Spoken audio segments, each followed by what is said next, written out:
ফেব্রুয়ারিতে যদি নির্বাচন না হয়, সেটা যদি পিছিয়েও যায়, তারপরও গণভোটটা আগে দিয়ে দিতে হবে। মানে নির্বাচনের চাইতে গণভোট বেশি গুরুত্বপূর্ণ। বাঁশের চেয়ে কঞ্চি বড়, সূর্যের চেয়ে বালি গরম। জনাব তাহের জামায়াতে ইসলামীর নায়েবে আমির এই ধরনের একটা মন্তব্য করেছেন। মানে বাংলাদেশের জন্য তার ভাষ্য মতে একটা জাতীয় নির্বাচনের মাধ্যমে একটা গণতান্ত্রিক সরকারের চাইতে সংস্কার করার জন্য গণভোটটা অনেক বেশি গুরুত্বপূর্ণ। যদিও গণভোটের যে প্যাটার্ন, যে ঢঙে এটাকে প্রপোজ করা হয়েছে, গণভোট ইটসেলফ একটা সংশয়ে পড়েছে। আমি জানি না সরকার নোট অফ ডিসেন্ট ছাড়া গণভোট দেবে কিনা। যদি দেয় তাহলে এই গণভোটের কপালে খারাপই আছে। যাই হোক, জামাত দীর্ঘদিন থেকে নভেম্বরে গণভোটের দাবি করছে এবং এখন আরেক উদ্ভট দাবি, মানে জামাতের সর্বোচ্চ নেতারা একের পর এক উদ্ভট দাবি করছিলেন। জনাব তাহেরি কয়েকদিন আগে, আমাদের নিশ্চয়ই মনে আছে, তিনি বলেছিলেন প্রধান উপদেষ্টাকে ঘোষণা দিতে হবে নির্বাচন যদি ঠিকঠাক মতো না হয় তিনি সেই নির্বাচন বাতিল করে নতুন নির্বাচন দেবেন। বলেছিলাম প্রধান উপদেষ্টার একটা সেন্টারের নির্বাচন বাতিল করার ক্ষমতা নাই। চেক করে দেখতে পারেন। এই ক্ষমতা নতুন করে যদি দিতে চান আইন টাইন বানিয়ে, সেটাও সংবিধানের সাথে সাংঘর্ষিক হবে। এই বেসিক আন্ডারস্ট্যান্ডিং ছাড়াই এই ধরনের রেটরিক বলে যাচ্ছেন। যাই হোক, একটা প্রতিনিধি দল এসেছিল, তাদের সাথে বসার পর যে ব্রিফিং করেছেন জনাব তাহের, সেখানে তিনি বলছেন কোনো কারণে যদি জাতীয় নির্বাচন সঠিক সময়ে নাও হতে পারে, আমরা আশা করি সঠিক সময় ইনশাল্লাহ হবে। তখনও তো জুলাই সনদ তো আমাদের পাশ করতে হবে, মানে নির্বাচনটা সঠিক সময় হবে এটা বলছেন, কিন্তু যদি নাও হতে পারে। জুলাই সনদ তো একটা সংস্কারও, সুতরাং দুটোকে একসঙ্গে জুড়ে দেয়া এটা আমরা কোনোভাবে সঠিক মনে করি এবং এটা জুলাই সনদকে অনিশ্চয়তার দিকে নিয়ে যেতে পারে। জাতীয় নির্বাচন ঠিক সময় না হলেও গণভোট আগে হতে হবে বলে মন্তব্য করেন তিনি বলেন একই দিনে জাতীয় নির্বাচনে গণভোট হওয়া উচিত নয়, অনবরত বিলম্বে গণভোটের তারিখ ঘোষণা করতে হবে। তার মানে জামায়াতের কি কোথাও জানা আছে বা এরকম কোনো একটা প্রসেসের সাথে তারা জড়িয়ে আছে যে জাতীয় নির্বাচনটা ফেব্রুয়ারিতে হবে না, এটাকে ভণ্ডুল করা হবে, তাই গণভোটটা আগে করে নেই।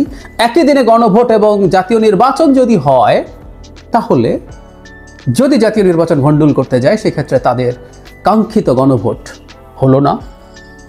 মানে আমাদের এই প্রশ্ন করতে হবে, বরং এটা করার মাধ্যমে আমাদের জনগণকে কি করতে হবে সেই একটা বার্তাও তিনি দিচ্ছেন। গণভোট নিয়ে জামাতের অবস্থান কেন এই রকম, সেটা নিয়ে আমার একটা টেক আছে। আমি অনেকবার বলেছি, লোয়ার হাউসে পিআর করে কয়েক মাস জামাত চেঁচিয়েছে, মাঠে কথা বলেছে, টকশোতেও আমরা প্রচুর ডিবেট করেছি, জেলা উপজেলায় মিছিল বিক্ষোভ করেছি, কিন্তু রেজাল্ট ইজ জিরো। বলেছিলাম যে বিরাট ট্র্যাকশন পেয়ে আলোচনার বিষয় হয়ে জামাত ওভারপ্লে করে ফেলেছে। এখন তো জামাত ইজ ডিফিটেড। পেরেছে কি লোয়ার হাউসে আনতে? কাকুতি মিনতি করেছিলেন একবার যে না, অন্তত এই নির্বাচনটা হোক, পরে না হলেও চলবে, লাভ হয়নি। সুতরাং এই ডিফিটেড জামাতকে একটা জয় নিয়ে যেতে হবে, কারণ তারা তো এখন বিরাট রাজনৈতিক দল, তারা নির্বাচন জিতে যেতে পারে বলে তাদের এক ধরনের পারসেপশন তারা দেখানোর চেষ্টা করেন। সেক্ষেত্রে বিজয়টা হচ্ছে গণভোট হতে হচ্ছে এবং সেটা নভেম্বরে হতে হচ্ছে। এবং আরেকটা বিজয় বলা যেতে পারে, এই বিজয় কতটুকু বিএনপি মেনে নেবে আমি সন্দিহান, সেটা হচ্ছে গণভোটের নোট অফ ডিসেন্ট সরিয়ে দিতে হবে। সেটাও সুপারিশে অন্তত সেটা হয়েছে, সরকার এখনো ঘোষণা দেয়নি গণভোটে সেটা কিভাবে যেতে পারে। ফলে জামাতের এই অবস্থান নেওয়া হচ্ছে। কিন্তু যে কথাটা বারবার বলছি, এটা বলার মাধ্যমে একটা মারাত্মক সংশয় তৈরি করা হয়েছে। আমরা একটু সরিয়ে রাখি, বাংলাদেশের শেখ হাসিনার পতনের পর আমরা যদি একটা বেছে নিতে হয়, ইনফ্যাক্ট আমরা সবাই মানে আমরা যারা একটু বুঝি, একটু পড়াশোনা আছে, দেশ দুনিয়ার খোঁজ খবর রাখি, শিক্ষিত শুধু না সচেতন মানুষও, তারা সংস্কার ব্যাপারটার গুরুত্ব বোঝে।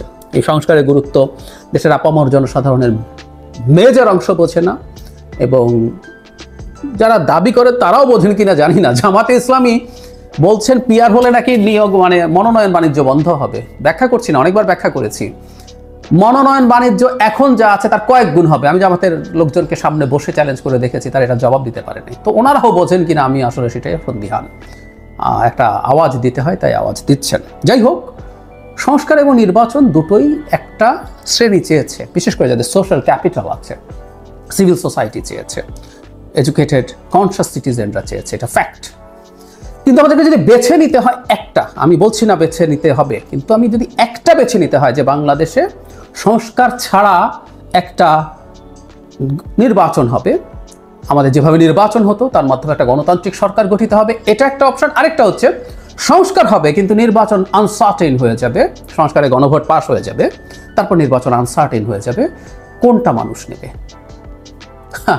মানে কেউ যদি মনে করে আগে সংস্কারের এটা করতে হবে, এটার মধ্যে মতলববাজি আছে।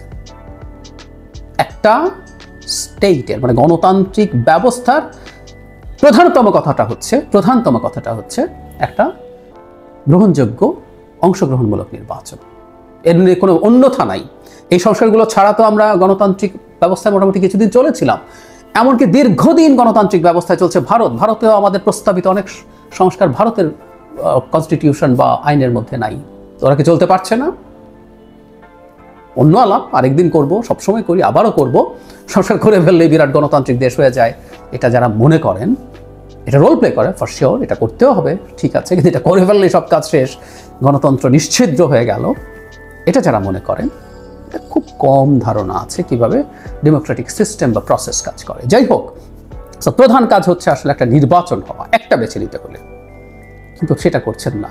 সংস্কার হলো, নির্বাচন পিছিয়ে দিলাম, এরপর এই সরকারে খেয়ে আসলো, ডক্টর ইউনূস থাকলেন না, আরেকটা সরকার হলো, আরেকটা অন্তর্বর্তী সরকার দাঁড়ালো, সেটার কোনো সীমা পরিসীমা নেই, আরেকটা 1-11 ঘটলো, বা সরাসরি মিলিটারি ইন্টারভেনশন হলো, একটা গৃহযুদ্ধ শুরু হয়ে গেল, আমরা তখন সংস্কার ধুয়ে পানি খাবো। এইরকম স্টুপিড আইডিয়া আমাদের সামনে আনা হচ্ছে জামায়াতের পক্ষ থেকে। যেহেতু তারা নভেম্বরে গণভোট করতে, এবং ওই যে বলছি লোয়ার হাউসের পিয়ারের মতো ওভারপ্লে করছেন, ওভারপ্লে করতে করতে যেটা হয়, ফিরে আসা যায় না। আমি একটা মেটাফোর দিচ্ছিলাম, ছোটবেলায় যখন কাঁদতে শুরু করতাম, কান্না থামানো ইজ রিস্কি, প্রবলেম্যাটিক। দুঃখ শেষ হয়ে গেছে, কিন্তু এখন লজ্জা লাগছে কান্না থামাতে।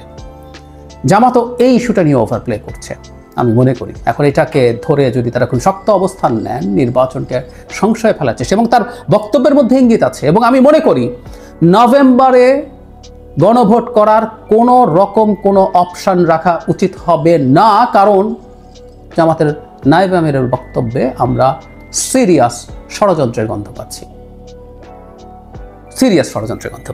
নির্বাচন না হলে জামাতের তো বিরাট ক্ষমতা নিয়ে আছে। এই সরকারে বিএনপিরও প্রভাব আছে, এনসিপির আছে, জামাতেরও আছে। ইকুয়ালও যদি ধরি, যদিও জামাতের প্রভাব তার চেয়ে বেশি বলেই অনেকে বলেন, ইকুয়াল ধরলেও 33% প্রভাব। সরকার আসার পর 1%ও থাকবে না, কারণ সরকার বিএনপির হবে, জামাত কিছু বেশি সিট পেতেই পারে, সরকার তার গঠন করছে না। সো যতদিন এই ধরনের সরকার চলতে থাকবে, যতদিন এই ধরনের সরকারকে টেনে নিয়ে যাওয়া যেতে পারে, তার বিরাট লাভ হচ্ছে। সুতরাং জামাত এই ধরনের একটা ষড়যন্ত্রের পার্ট হওয়ার সমূহ সম্ভাবনা আছে, কারণ একটার পর একটা তাদের ইস্যু আনা, যেগুলো দিয়ে আসলে সব কিছু ডিসরাপ্ট করার চেষ্টা তারা করছে। আমাদের সতর্ক থাকা দরকার। আমি মনে করি বাংলাদেশে বহুদিন একটা কথা বলেছি, গণতান্ত্রিক উত্তরণের জন্য, শেখ হাসিনার বিরুদ্ধে লড়াইয়ের জন্য জামাত একটা সময়ের পর গড়তে চলে গিয়েছিল। একটা সময় তারা ফাইট করেছে, তারপরে প্রায় 10 বছর 14-15 পর থেকে তারা অলমোস্ট কিছু করে নেই। আমরা স্মরণ করিয়ে দিতে চাই 28 অক্টোবর, সেই 28 অক্টোবর 2023 সালে বিএনপি যখন মার খাচ্ছে, জামাত তখন অসাধারণ হাসিনা স্পন্সর জনসভা করে বাড়ি ফিরে গিয়েছিল। আমাদের মনে আছে, মনে থাকা দরকার ইতিহাসের স্বার্থে।